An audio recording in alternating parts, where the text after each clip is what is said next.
우리 부모님들의 최고의 관심사가 있다면 이제 자녀에 대한 것입니다.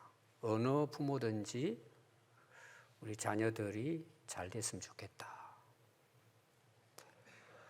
어떻게 하면 가능할까? 이게 이제 우리 부모님들에게는 이제 기도 제목이고 또 큰 숙제입니다. 왜냐하면 잘 안 되죠.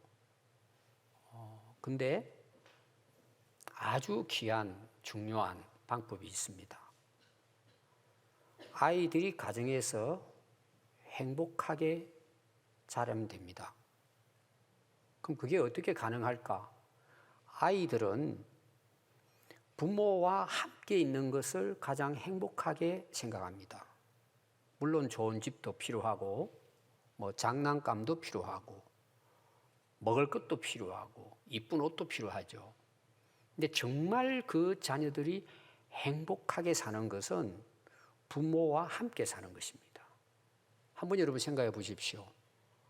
큰 집에 먹을 것도 많고, 놀이기구도 많고, 게임도 할 수 있고, 근데 부모 없이 혼자 살아요. 여러분 행복할까요? 그 불행한 것입니다. 그래서 우리 자녀들이 어릴 때 부모님과 함께 행복한 가운데 잘 자라는 것이 그 아이들이 앞으로 사회를 살아가는 데 있어서 그게 가장 큰 힘이 됩니다. 자녀들이 건강하게 자랄 수 있어요. 정서적으로라든지 또 영적으로라든지 아주 훌륭하게 자랄 수 있어요. 행복하게 이렇게 자라면은. 그럼 그 자녀들이 또 밖에 나가면 뭐예요? 다른 사람을 또 행복하게 합니다. 근데 부모와 함께 사는데도 불구하고 오히려 불행해질 수도 있습니다. 부모가 아직도 미성숙한 거예요. 나이는 어른인데 생각하고 행동하는 게 아직도 아이의 틀을 벗어나지 못한 거예요. 이 부모가 불의하고, 부모가 막 화난다고 자식들을 폭행하고, 그럼 아이들이 어릴 때부터 이 마음의 상처를 가지고 자랍니다. 그 애들은 커서도 뭐예요? 그 벗어나가 굉장히 어려워요. 그리고 또 결혼을 한다든지 사회생활에 그 상처가 그대로 다른 사람에게 또 상처를 주는 거예요.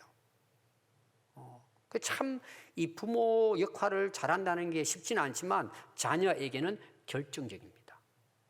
이게 오늘 우리 또 사회의 문제라고 볼 수가 있어요. 또 우리가 부모로부터 행복하게 잘 살았습니다. 근데 나가서 이제 사회생활하고 결혼도 해서 이제 살아가다 보니까 또 다른 사람들을 만나잖아요. 참 좋은 사람을 만나는 것은 그 정말 축복이죠.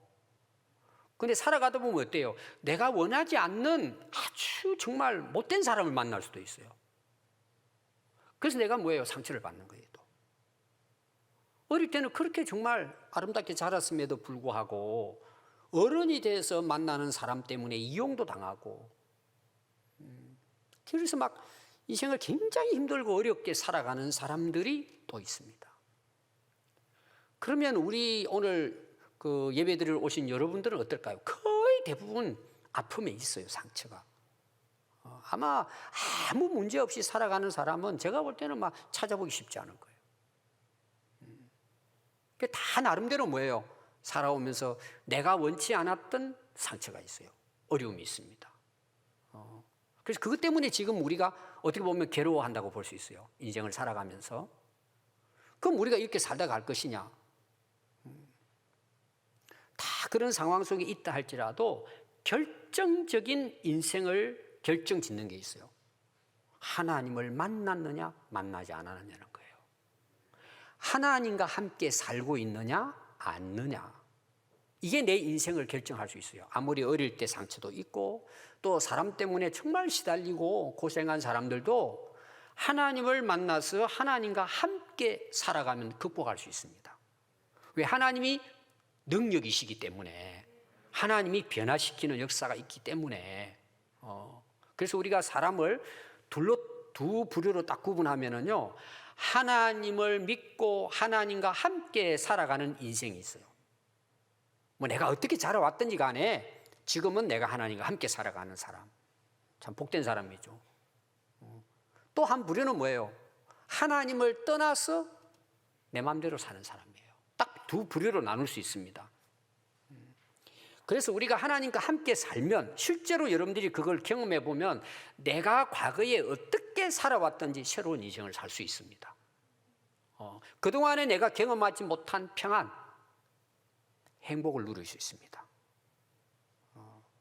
오늘 여러분 이 말씀을 듣고 여러분 이런 은혜가 있기를 바랍니다. 그래서 다른 사람도 뭐예요? 그렇게 만들어 갈 수 있어요. 굉장히 부정적이고 비관적인 사람이 하나님을 만나고 하나님과 함께 살면 긍정적으로 바뀌어집니다. 희망적으로 바뀌어집니다. 그래서 사람들이 그 사람 만나면요, 사람들이 살아나요. 여러분 교회 안에도 마찬가지입니다. 교회 안에도 다 믿음이 좋고 하나님과 살아가는 사람이 있는 게 아닙니다. 아직도 여러분 잠에서 깨어나지 못한 사람 교회 많아요. 하나님은 입으로 믿는다고 하는데 하나님하고 아무 상관없이 살아가는 사람이 있어요. 여러분 그 사람들의 삶을 보십시오. 그 상처를 안고 괴로워하면서 또 다른 사람을 괴롭힙니다. 교회에 와서도 그래요. 그래서 우리가 하나님을 만나서 하나님과 함께 살아가는 것은 완전히 인생이 바뀌어집니다. 인생의 가치관이 달라지고 인생관이 달라집니다. 그러니까 그 인생이 뭐예요? 회복이 되는 거예요. 여러분 성경에 보면은 예수님의 이름이 두 가지로 나옵니다. 첫 번째는 예수 이름은 마태복음 1장 21절에 보면 그가 자기 백성을 그들의 죄에서 구원할 자라는 예수라는 이름이 있습니다. 그러니까 우리가 예수 이름의 뜻이 뭐냐? 우리를 구원하기 위해 오신 분이다, 이런 말이에요. 또 하나 예수의 이름이 있습니다. 그거는 마태복음 1장 23절에 보면 임마누엘입니다. 임마누엘. 따라해 볼까요? 임마누엘. 자, 우리는 되게 보십시오. 여러분들 임마누엘 그러죠. 어떤 사람 임마누엘 그러죠. 그거는 그 뜻을 몰라서 그렇게 하는 거예요. 임은 함께 한다는 뜻이에요. 마누는 한 글자예요. 우리라는 뜻이에요. 그 다음에 엘은 뭘까요? 하나님을 가리키죠. 그래서 임마누엘이에요. 여러분들이 좀 유식하게 사람들이 뭐 임마누엘 그러면 약간 이상한 거예요. 임마누엘이에요. 꼭 기억하십시오. 이 기억하라고 제가 여러분들에게 말씀을 드렸습니다.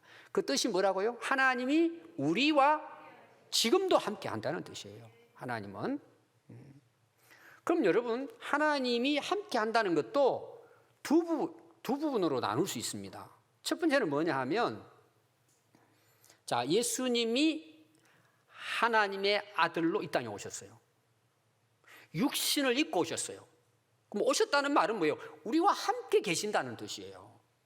하나님은 우리가 안 보이잖아요. 원래 영적인 분이니까. 근데 육신을 입고 우리와 같은 이 땅의 살로 이 땅에 오신 거예요. 그 오신 목적은 인류를 구원하기 위한 거죠. 그래서 십자가에 돌아가시고 그분의 대속의 은혜로 믿음을 통해서 우리가 구원을 받습니다. 그러면 이 땅에 예수님이 오셨는데 하나님이 이 땅에 예수님을 보낸 목적은 구원인데 어떤 사람을 구원한 모든 사람을 구원하기를 원하시는 거예요. 그래서 요한복음 3장 16절에 보면 하나님이 세상을 이처럼 사랑하셔서 독생자를 보내시고 우리를 그를 믿는 자에게 영생을 주고 구원을 주시겠다고 하셨어요. 그럼 하나님은 예수님이 육신의 몸으로 이 땅에 오시기 전에도 우리와 함께 하셨을까요? 안 하셨을까요? 동일하게 함께 하셨어요. 왜? 창세기부터 인간을 하나님이 만드시고 난 이후부터 뭐예요? 하나님은 이 세상에 인간과 함께 하신 거예요. 그럼 믿는 사람과만 함께 하실까요? 안 믿는 사람과도 함께 하실까요? 안 믿는 사람도 함께 하시는 거예요. 이게 성경적이에요. 왜 그럼 함께 하실까요? 하나님의 피조물이에요. 하나님이 만든 거예요. 악한 사람이나 선한 사람이나 순종하는 사람이나 불순종하는 사람이나 하나님 모두 함께 하세요. 그럼 왜 함께 하실까요? 자, 하나님이 육신을 입고 이 땅에 오셨다 그랬죠? 이 세상 이처럼 사랑하시고 그는 예수님이 이 땅에 오실 때 이 세상은 뭐예요? 죄악된 세상이에요. 지금도 마찬가지지만 사랑하신대요. 구원하시기를 원하신대요. 모든 사람과 하나님은 지금도 동일하게 함께 하십니다. 구분이 없어요. 모든 사람을 사랑하시고 함께해요. 그 목적이 뭘까요? 구원하기 위해서요. 이걸 여러분들이 언제 깨닫는 줄 아세요? 여러분들이 보통 예수 믿기 전에는 어떻게 살았어요? 하나님 없이 살았어요. 하나님이 어디 계십니까? 야, 나를 믿어, 나를 믿어. 우리가 원숭이 해가지고 사람이 된 거야. 이 정도로 생각을 했지. 하나님이 계신다? 믿지 못했어요. 하나님이 세상을 만드셨다고? 무슨 말도 안 되는 이야기 하냐? 우리가 다 전에 그렇게 살았어요. 하나님하고 아무 상관없이 살았어요. 그런데 저와 여러분들이 예수 믿게 됐잖아요. 구원받았잖아요. 어떻게 받았어요, 여러분? 하나님이 함께 하시고 계속해서 기다리시고 참으시고 우리를 구원해 내신 거예요. 그래서 우리가 구원받고 난 다음에 보니까 고백할 수 있는 게 있잖아요. 야, 하나님이 함께 하셨구나. 하나님이 기가 막히게 이렇게 인도하셔서 이렇게 만나게 하셔서 예수 믿고 구원받게 해주셨구나. 내가 구원받고 나서 보니까 뭐예요? 모든 인생길을 보니까 하나님이 다 그렇게 인도해 주셔서 우리를 구원하신 거예요. 저도 마찬가지예요. 아직도 여기 계신 분들 중에는 하나님이 긴가민가 한 사람이 있을 거예요. 믿지 못한 사람이 있단 말이에요. 하나님 뭘 나와 함께 하셔? 못 믿는 사람 있어요. 그분들도 다 나중에 정말 하나님을 만나고 믿게 되면 고백을 해요. 이야, 그때 이렇게 하나님 이렇게 해가지고 어떤 경우는 친구 만난 것도, 어떤 경우는 직장을 간 것도, 어떤 경우는 이사를 간 것도, 마누라 만난 것도 하나님의 계획이더라는 거죠. 야, 그때 하나님이 함께 하셨는데 누구만 몰랐다는 거예요. 내가 몰랐던 것뿐이에요. 아멘. 지금도 마찬가지예요. 하나님은 창조주시고 인간은 피조물이기 때문에 하나님은 지금도 이 세상, 공기가 이 세상에 가득하듯이 하나님은 어디서나 함께 하시는 분이십니다. 이게 첫 번째 부분이에요. 오늘 제가 말씀드리려고 하는 것은 이 말씀이 아니고 그 다음에 대한 말씀이에요. 이게 이제 중요합니다. 하나님이 함께하는 사람이 따로 있다는 내용이에요. 자, 오늘 여러분 말씀은 예수님께서 제자들을 부르시고 그리고 3년 동안 데리고 다니면서 훈련하시고 그리고 부활하시고 마지막 떠나실 때 약속하신 말씀이에요. 오늘 마태복음 28장 18절에서 20절 말씀입니다. 예수님이 말씀하여 제자들에게 이르시되 하늘과 땅의 모든 권세를 하나님 내게 주셨는데 그러므로 너희는 가서, 자, 너희는 모든 사람을 가리킬까요? 제자들을 가리킬까요? 제자들이에요. 오늘 말하면 예수 믿는 사람들이에요. 거듭난 사람들을 이야기합니다. 너희는 가서 모든 민족을 너희들과 같이 제자를 삼으라는 거예요. 아버지와 아들과 성령의 이름으로 세례를 베풀고, 세례는 거듭나는 거잖아요. 믿고 구원받는 걸 이야기합니다. 내가 너희에게 분부한 모든 것을 가르쳐 지키게 하라. 이건 뭐냐? 지킬 때까지 말씀으로 훈련하라는 거예요. 여러분들 한번 설교 듣고 말씀 순종하는 게 아니잖아요. 듣기는 들어도 나갈 때 잊어버리고 또 살아가다 보면은 뭐 옛날 그대로 그냥 살아버리고 계속 말씀을 듣고 설교를 듣고 또 제자 대학을 통해서 성경 대학을 통해서 말씀을 배우고 하다 보니까 뭐예요? 조금씩 알아가면서 야, 이게 진짜 맞구나, 진리구나, 이게 순종하잖아요. 지킬 때까지 훈련하는 거예요. 너 그렇게 하라는 거예요. 자, 오늘 이제 주제는 그 다음입니다. 볼지어다 내가 세상 끝날까지 너희와 항상 함께 있으리라 하시니라. 예수님은 이제 승천하실 건데 약속을 하는 거예요, 제자들에게. 마가복음 16장 20절도 이와 같은 이제 말씀인데 거기는 이렇게 기록이 되어 있어요. 제자들이 나가 두루 전파할새 주께서 함께 역사하사 그 따르는 표적으로 말씀을 확실히 증언하시니라 그랬어요. 제자들이 실제로 나가서 복음을 전하는데 주님이 함께 하시고 역사하셨다는 거예요. 우리가 예수 믿고 구원받는 것은 그게 목적이 아닙니다. 예수님이 임마누엘로 이 땅에 오신 것은 구원하는 것이 목적이 아니고 우리를 구원해서 어떻게 하시겠다는 거예요? 함께 사시겠다는 거예요. 이것은 하나님이 원래 인간을 창조하신 목적입니다. 여러분 잘 아시죠? 에덴 동산에서 하나님께서 그들과 함께 사신 그곳이 이제 에덴이죠. 그러니까 그 에덴에서 결국은 그들이 어떻게 돼요? 실제로는 그들이 하나님을 떠나죠. 자기가 하나님처럼 되겠다고 해서. 결국 떠나니까 어떻게 돼요? 그들이 저주받고 망하고 결국은 죽고 끝나잖아요. 그때부터 하나님의 구원 계획이 뭘까요? 회복시키는 거예요. 누굴 통해? 예수님을 통해서. 구원은 하나님과 함께 본래 목적대로 살아갈 수 있도록 하는 하나의 관문일 뿐이에요. 오늘 교회를 다니는 분들 중에서요, 이런 분들이 있습니다. 나 이제 예수 믿고 구원받았으니까 다 된 걸로 생각하는 거예요. 나 이제 예수 믿고 뭐 죽으면 천국 가지. 그럼 이 세상에 사는 동안은 어떻게 살 거예요? 여러분, 구원은 믿고 하나님 자녀 됐다, 천국 백성 됐다, 이걸로 끝나는 게 아니고 구원은 실제 삶 속에 이루어지는 거예요. 자, 실컷 예를 들어 보겠습니다. 애가 음파 유원지에 놀다가 물에 빠져 죽어가고 있어요. 자, 부모가 그걸 보고 건져냈어요.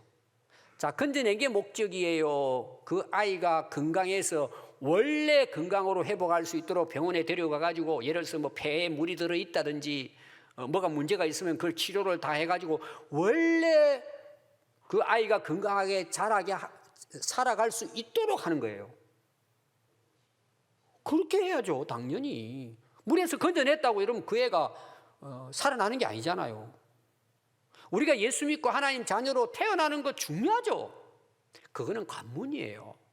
태어나서 뭐예요?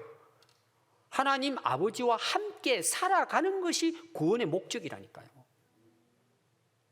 아멘. 그 문제는 뭐냐? 여러분들이 정말 지금 그렇게 살아가고 있느냐는 거예요. 한번 여러분 보십시오. 구원을 받았어요. 확신 있어요. 근데 여러분들 어떻게 살아가십니까? 하나님과 함께 살아가십니까? 내 마음대로 살아가십니까? 문제가 큰 거예요, 여러분, 이것은.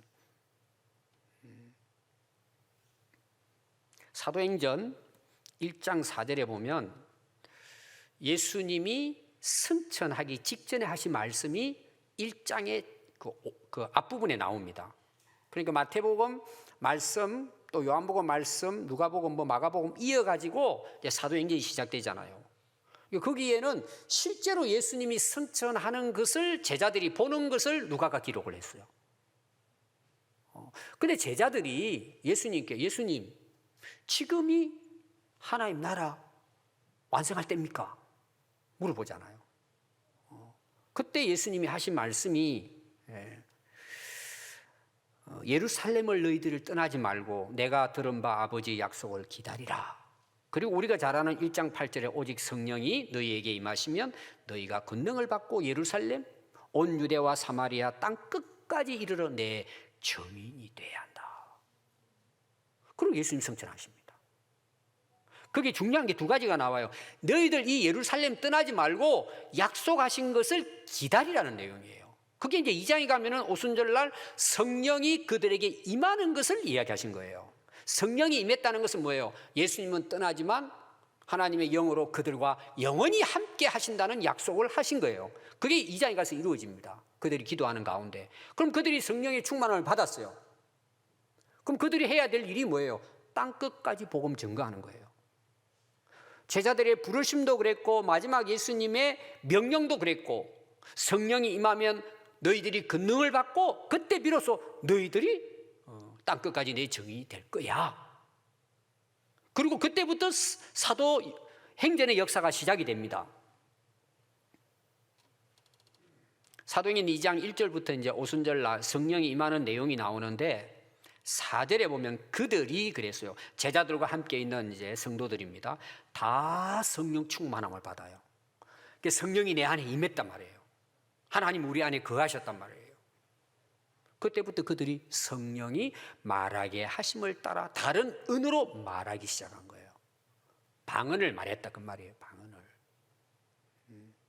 이것은 오늘 우리가 말하는 차원의 방언이 아니에요. 그때 전 세계에서 모여들어서 오순절을 지키기 위해서 모여든 사람들에게 성령이 임함으로 그들의 말로 복음을 들을 수 있도록 성령이 함께 하시고 역사하신 거예요. 실제로 언어를 말한 거란 말이에요. 그래서 세계에 모여있는 사람들이 하여튼 어떻게 들었는지는 모르지만 복음을 듣게 되는 거예요. 그리고 그들이 회개하고 예수 믿게 되고 전 세계로 복음이 그때 전거되어지는 역사가 일어나게 됩니다. 그래서 사도행전 2장 47절에 보면 예루살렘 교회가 이제 부흥이 됩니다. 그러고는 이제 마지막 부분이 어떤 부분이냐? 그 모였던 성도들이 변화가 일어나서 하나님을 찬미하고 또 안 믿는 백성들로부터 칭송을 받으니 주께서 구원받는 사람을 날마다 더하게 하시니라. 자, 복음은 성령 충만을 받아서 말씀을 전하는 제자들인데 그들로 하여금 회개하고 예수 믿게 해서 교회가 부흥되게 하시는 것은 주님께서 하셨다는 내용이에요. 그들이 복음을 전하니까 그곳에 하나님이 함께 하셨다. 제가 지금 계속 말씀드리는 건 이 내용이에요. 하나님이 함께 하셨다. 그게 사도행전 역사입니다. 자, 스데반에 대해서 여러분 아시죠? 스데반이 이제 복음을 전하다가 순교하는 내용이 나옵니다. 왜 스데반이 복음을 전할까요? 성령 충만했다 그랬어요. 또 성령 충만한 자들을 7 집사로 세우잖아요. 그래서 막 복음을 전합니다. 근데 결국은 순교당하죠. 근데 그걸 스데반은 이겨냅니다. 오히려 천사의 얼굴처럼 바뀌면서. 왜 그랬을까요? 사도행전 7장 55절에 보면 스데반이 성령 충만하여 하늘을 우르르 봅니다. 그런데 하나님의 영광과 및 예수께서 하나님 우편에 서신 것을 보았다고 그랬어요. 보여주신 거죠. 말하되 보라, 하늘이 열리고 인자가 하나님 우편에 서신 것을 보노라. 하늘의 영광을 본 거예요. 주님이 함께 하셨다는 것을 보여준 것이죠. 그리고 뭐예요? 그는 능히 순교하고 인생을 마감을 합니다. 또 우리 베드로가 이제 스데반의 순교 이후로 베드로의 이제 사실은 2장부터 시작해가지고 13장까지는 베드로 사도의 복음 전거예요. 원래 베드로 어떤 인물이에요? 두려워한 인물이에요. 예수님을 3번 부인하기도 하고 예수님이 심판받을 때 잡힐까 봐 부인하고 도망간 사람이에요. 또 예수님 재판받을 때는 구경만 하고 앉아있다가 들키니까 도망가 버렸어요. 그런 베드로가 성령 충만하게 되니까 그때부터요 복음을 전하기 시작합니다. 여러분 잘 알죠? 안전병이 일으키고 이런 이제 역사들이 일어납니다. 그리고 또 베드로가 감옥에도 갇히죠. 아니 이런 복음을 전하고 좋은 일을 하는데 왜 감옥에 갇혀요? 우리가 이런 일은 다 이해할 수는 없어요. 그런데 어떤 일이 일어날까요? 천사가 베드로를 찾아왔어요. 깨우는 거예요. 빨리 일어나, 빨리 일어나. 그리고 옥문이 다 열렸어요. 베드로는 꿈인 줄 알고 나갔는데 하나님이 함께 하신 거죠. 천사를 보내가지고 그를 옥에서 나오게 하십니다. 그래서 거기 이렇게 기록을 해요. 주의 손이 그들과 함께 하심에 그래요. 하나님이 함께 하셨다는 내용이에요. 그 다음에 이제 14장부터 주로 이제 바울의 이제 선교 사역이 기록이 되고 있습니다. 여러분 바울은 아시죠? 얼마나 많은 고난을 당하는지 몰라요. 예수 믿고 난 이후에 부활하신 예수님을 만나요. 그리고 너는 이방인들에게 복음을 전할 나의 그릇이야. 사도로 부름받습니다. 그때부터 바울은 죽을 고생하다 결국 순교합니다. 그런데 바울이 그걸 이겨내요. 그리고 바울은 수도 없이 고발을 당해요. 죽임을 당하는 위기가 보통 많은 게 아니에요. 바울도 감옥에 갇힙니다. 그런데 하나님께서 감옥의 문을 열어주시고 그 간수의 가족을 다 구원하게 하시고 놀라운 역사들이 일어납니다. 그리고 이제 안디옥부터 시작이 되거든요. 그때부터 출발을 합니다. 근데 바울이 가는 곳곳마다 복음을 전하면 교회가 부흥되는 거예요. 기적이 일어나는 거예요. 그래서 예루살렘 교회를 이제 방문을 합니다. 예루살렘 교회에 방문을 해서 이제 오늘 우리로 말하면 선교 보고를 합니다. 뭐라고 보고하느냐 하면은 사도행전 14장 27절부터 보면은 그들이 이르러, 이제 바울과 함께한 동역자들이에요. 교회를 모아, 이 예루살렘 교회에 하나님이 함께 하신 모든 일과 이방인들에게 믿음의 문을 여신 것을 보고하고 예루살렘에 올라가서 예루살렘 교회와 사도와 장로들에게 영접을 받고 하나님이 자기들과 함께 계셔서 행하신 모든 일을 말했다고 나와요. 자, 우리는 바울이 위대한 사도잖아요. 근데 바울의 고백은 뭐냐? 보고를 하는데 자기들은 없어요. 하나님이 함께 하셔서 복음을 전하게 하시고 그들을 구원해 내셨다는 거예요. 그러니까 바울의 보고가 뭐예요? 다 하나님이 하셨다는 거예요. 실제로. 왜? 실제로 바울은 하나님이 함께 하심을 경험했기 때문이에요. 자기가 할 수 없는 일들이잖아요. 그래서 여러분 사도행전 18장 9절은 이제 고린도에 가서 복음 전하는 게 18장에 나옵니다. 거기서도 막 유대인들 대적자들이 죽이려고 하고 그럽니다. 굉장히 이제 어려움을 많이 당했죠. 그리고 고린도는 뭐예요? 이방인 나라예요. 뭐 아테네라든지 고린도 이 지역에서 복음을 전하니까 유대인들, 그 흩어져 있는 유대인들이 그걸 못 보는 거예요. 어떻게 하든지 방해해가지고 대적을 합니다. 계속 복음을 전해야 되는데. 그럼 얼마나 여러분 힘들까요? 이게 한 번, 두 번도 아니고 따라다니면서 대적하고 핍박하는 거예요. 복음 전하지 못하도록. 우리가 그냥 쉽게 이 성경을 읽어 그렇지 여러분 이게 쉬운 일이 아닙니다. 포기하고 싶죠.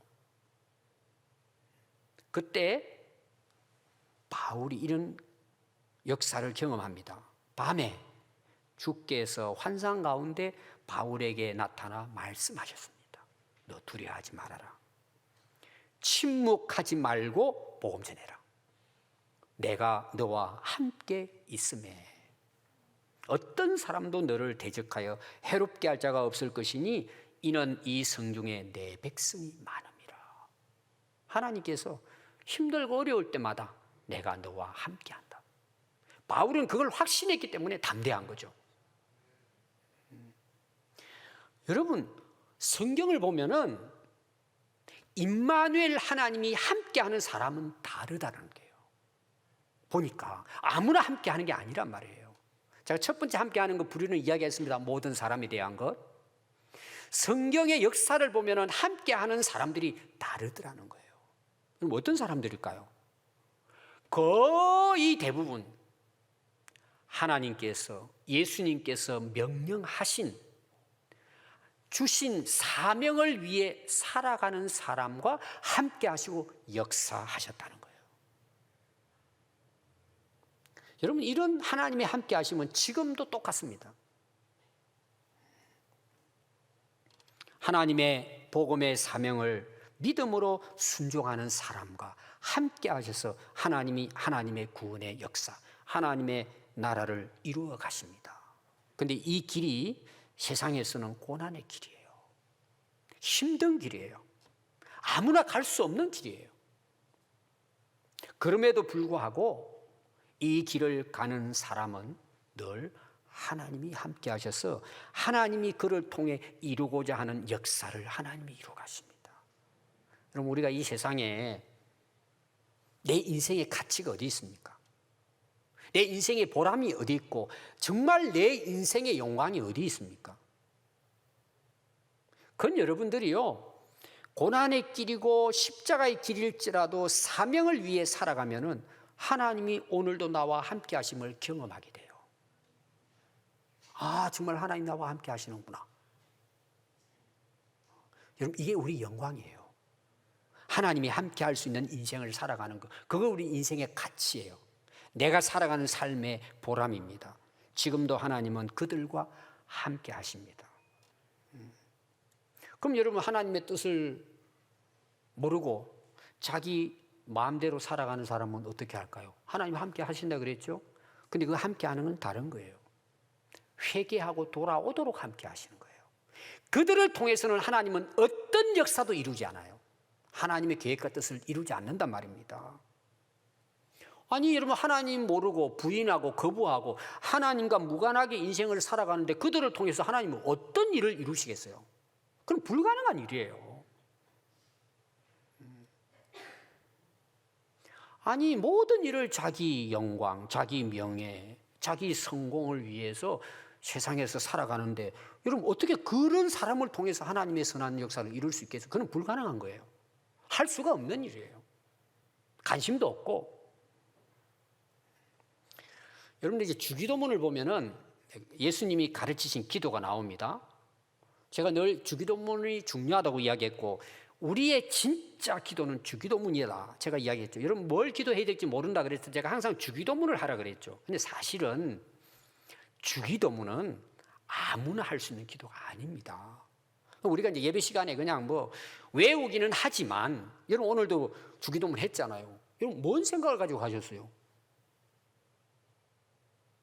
여러분들이 집에 가셔서 주기도문을 외우고 기도하는데 여러분들이 진짜 그렇게 기도하는지 여러분들이 한번 가서 여러분 스스로 점검해 보세요. 이거는 하나님을 믿고 하나님의 뜻을 위해 살아가는 제자들을 위한 기도예요. 거기 보면은 그 마태복음 6장은 앞에 5장부터 나오는 예수님의 산상수훈이에요. 유명한 설교. 팔복부터 시작해가지고 우리 그리스도인들이 어떻게 살아야 되는 삶에 대한 이야기예요. 근데 기도가 나와요. 왜 기도가 나오느냐? 거기 기도가 세 부류의 기도예요. 하나는 이방인의 기도예요. 여러분 이방인의 기도는 뭐예요? 뭘 먹을까? 뭘 마실까? 뭘 입을까? 세상적인 걸 구하는 기도예요. 그러니까 여러분 절간에 가가지고 비는데 뭐 빌어요? 자식 잘 되게 해달라고, 사업 잘 되게 해달라고, 올해는 뭐 아들 낳게 해달라고. 다 자기를 위한 기도예요. 이 이방인의 기도예요. 또 하나 기도가 있어요. 바리새인의 기도예요. 입으로는 천사예요. 그런데 안 지키는 거예요. 입으로는 뭐 그냥 뭐 아주 뭐 능수능란하게 아름답게 기도해요. 그런데 자기는 안 지켜요. 외식하는 기도예요. 세 번째가 제자들을 위한 기도를 너희는 이들처럼 기도하지 마. 너희들은 이렇게 기도해 하라고 가르친 기도가 주기도문이에요. 여러분 주기도문 내용이 뭔 줄 아세요? 크게 보면 두 가지예요. 하나님의 이름을 위해 기도하라는 거예요. 그분의 이름이 높아지도록 그분의 이름이 영광을 받도록 너희들은 기도하라는 거예요. 이방인들과 그 외식하는 바리새인처럼 그렇게 기도하지 말고 너희들은 하늘에 계신 우리 아버지 이름이 거룩하게 되도록 기도하라는 거예요. 두 번째는 뭘까요? 그분의 뜻이 이 땅에서 너를 통해서 이루어지도록 기도하라는 거예요. 다시 말하면 하나님의 뜻을 구하라는 거예요. 그럼 우리는 그것만 기도합니까? 그 아래 나와요. 일용할 양식을 구하고 너희들이 세상에 죄짓지 않도록 유혹받지 않도록 사탄에게 시험 들지 않도록 기도하라는 거예요. 그러면 기도의 목적은 하나님이고 그 기도를 통해서 살아야 할 사람은 우리들인 거예요. 그래서 우리가 건강해야 되고 여러분 사업은 잘 돼야 돼요? 망해야 돼요? 잘 돼야죠 여러분. 근데 달라요 여러분. 하나님의 이름을 높이고 하나님의 뜻을 위해서 사업을 하는 거예요. 그러니까 여러분 아멘이 적잖아요. 내 뜻대로 부자 되고 하면 아멘 나오는데 잘못 가르치고 있는 거예요. 교회에서 지금 망치는 거예요. 인생을 그렇게 해서. 자 여러분 자녀 잘 돼야 돼요? 자녀들 망해야 돼요? 잘 돼야죠. 당연히 자녀들 건강하고 공부도 잘하고 성공해야죠. 왜 해야 됩니까? 그분의 뜻을 이루고 그분의 나라를 위하고 그분의 이름을 높이기 위해서 당연히 학생들은 공부 열심히 해야 되는 거예요. 차원이 다른 거예요 여러분. 공부 잘한다고만 여러분 좋아하면 안 돼요. 돈 많이 번다고만 좋아하면 안 돼요 여러분. 거기에 하나님의 뜻과 하나님의 이름이 나타나지 않는다면 이방인들의 구하는 거하고 차별이 아무것도 없어요. 그냥 종교생활 하는 거예요. 차라리 절간에 가서 기도하는 게 나아요. 왜? 그건 정성을 쏟게 하잖아요. 막 1000번을 절하게 하고 다르단 말이에요, 여러분. 삶이 아무나 기도할 수 있는 기도가 아니란 말이에요. 사실은 예수님을 따르고 예수님의 복음을 위해 살아가는 제자들만이 할 수 있는 기도예요. 사실은 저는 이 기도가 우리 모두 성도들의 기도가 될 수 있기를 바라요. 진짜 이런 믿음으로. 그리고 이 기도의 마지막이 뭔 줄 아세요? 6장이 다 기도에 대한 내용인데 그 앞에는 이제 이방인의 기도가 어떤 기도고 이런 게 다 나옵니다. 뭘 먹을까, 뭘 마실까, 뭘 입을까, 막 맨날 그런 것만 구한다 이거죠. 야, 그거는 이방인들이 구하는 거야.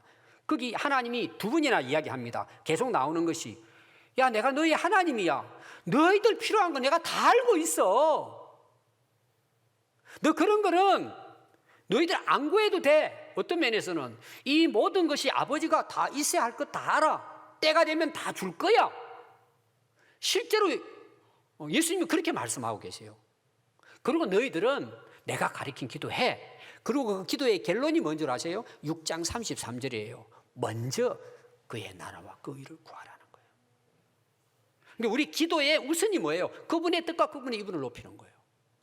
먼저 그분의 나라가 이루어지도록 구하라는 것이 우리 하나님의 자녀로서 하나님을 믿는 백성들의 기도가 되어야 된다는 거예요. 그럼 그 다음은 어떻게 된다는 거죠?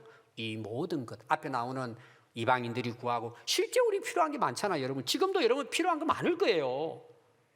당연히 기도해야죠. 그거 너희들이 내 뜻을 구하고 먼저 그의 나라와 그의 올바른 삶을 너희들이 정말 순종하고 살아가면 왜 내가 모르겠냐. 너희 아버지인데 있어야 할 줄 다 알고 있는데 이 모든 것 너에게 더해 주시겠다 약속하신 거예요. 여러분 이런 살아계신 하나님을 경험하는 성도들이 될 수 있기 바랍니다. 아멘.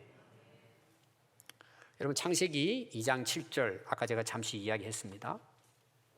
하나님이 인간을 흙으로 빚어서 그 코에 생기를 불어넣어 생명이 되게 했습니다. 그리고 에덴 동산을 만들어 놓고 거기에 두셨다 그래서 하나님께서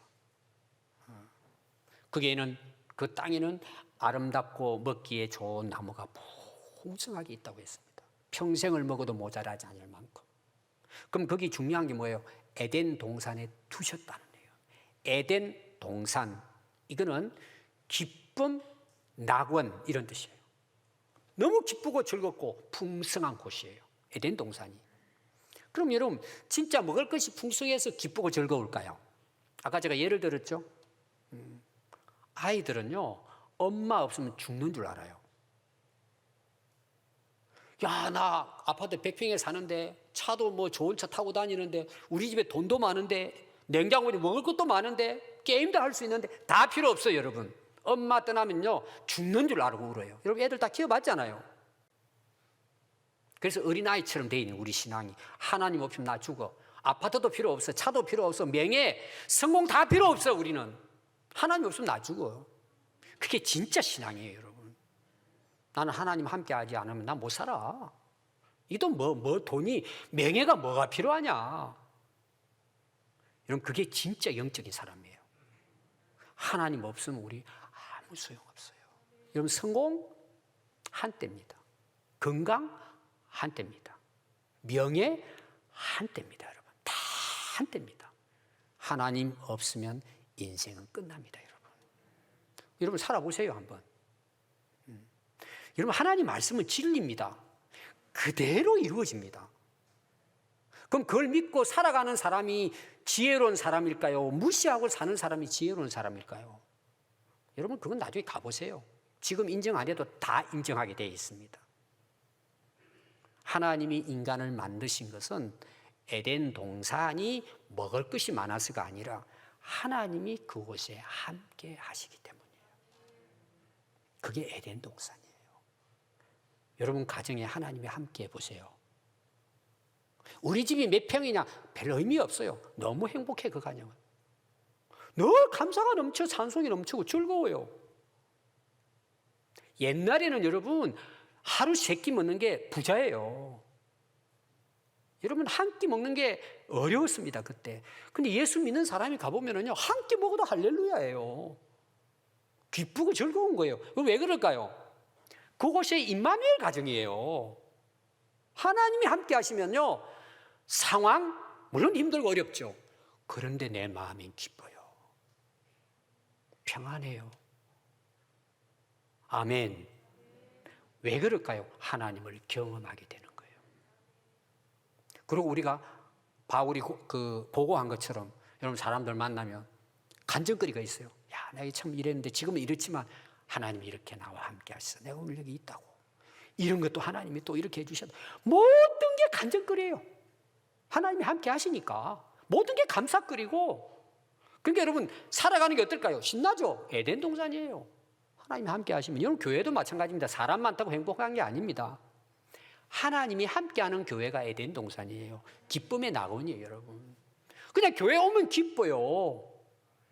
예배 드리는 게 기쁘다니까요. 오늘 또 이곳에 하나님이 나와 함께 하시는 걸 경험하는 사람은 어디를 가도 하나님 나라예요. 그럼 누가복음 15장에 보면 우리가 잘 아는 탕자 둘째 아들 비유가 나옵니다. 좀 크니까요, 머리 컸다고 아버지 재산 달라고 재산 가지고는 전부 다 세상에 나가서 탕진해 버립니다. 인생 낭비해 버립니다. 다 죽게 생겨가지고 결국은 자기 죄를 깨닫고 아버지께 돌아왔다고 이야기합니다. 20절에 보니까 이에 일어나 아버지께로 돌아가니라. 이게 회개잖아요. 근데 아직도 아버지 집이 한참 남았는데 아버지가 아들을 먼 거리에 오는 걸 보고는 그를 보고 측은히 여겨 달려가 목을 안고 입을 맞추니. 이게 단순한 구절인데 여러분 그림을 잘 그려보면요 정말 감동적인 모습이에요. 거지같이 해가지고 상거지가 돼가지고 어깨 쭉 처제가 다 죽게 생겨가지고 저기 거지처럼 걸어오는데 아버지는 아는 거예요. 아버지가 막 마음이 너무 안 되고 그 측은한 마음 있잖아요. 막 달려가서 안고는, 여기는 울었다고 하는데 아무튼 저는 많이 울었을 것 같아요. 둘 안고는 아버지 아들아 그러고 울었을 것 같아요. 아들이 이야기합니다. 아버지 내가 죄 많이 지었어요. 저 아들 자격이 없어요. 그러니까 아버지가 종들에게 새 옷을 입히고 가락지를 끼우고 신발을 신고 송아지를 잡아서 우리 먹고 즐기자. 내 아들이 죽었다가 다시 살아났다. 내가 잃었다가 아들을 다시 얻었노라. 그들이 즐거워하더라. 이게 뭐예요? 에덴 동산의 회복이에요. 아버지에게 돌아오니까 뭐예요? 기쁜 거예요. 아버지에게 돌아오니까 걱정 없어요. 아버지와 함께 사는 것이 행복이에요. 그게 여러분 둘째 아들의 비유입니다. 여러분 이 세상 많은 사람들은 지금 자기 문제가 뭐가 문제라고 되게 생각하느냐? 돈이 없는 게 문제라고 생각합니다. 집이 아직도 없는 게 문제라 생각합니다. 누구 때문에 문제라고 생각합니다. 나는 못 배워서 문제다. 난 능력도 없고. 물론 그게 문제일 수 있습니다. 진짜 문제는 그게 아닙니다, 여러분. 돈 있는 사람도 문제고 권력 가진 사람도 문제고 명예를 얻은 사람도 문제예요. 뭐가 문제일까요? 하나님이 함께하지 않은 것이 지금 문제예요. 이어령 교수라는 세계적인 우리나라 석학이 돌아가셨어요. 그분이 마지막 남긴 말이 뭔 줄 아세요? 나는 인생을 실패했다라고 남겼어요. 마지막을 떠나쯤 되니까 그가 이제 예수님을 일단 믿고 깨달았기 때문에 그 고백을 한 거죠. 나는 인생을, 사람들은 성공했다 그러는데 나는 인생을 잘못 살아왔다. 하나님 없이 살아온 걸 이야기하는 거예요, 그것이.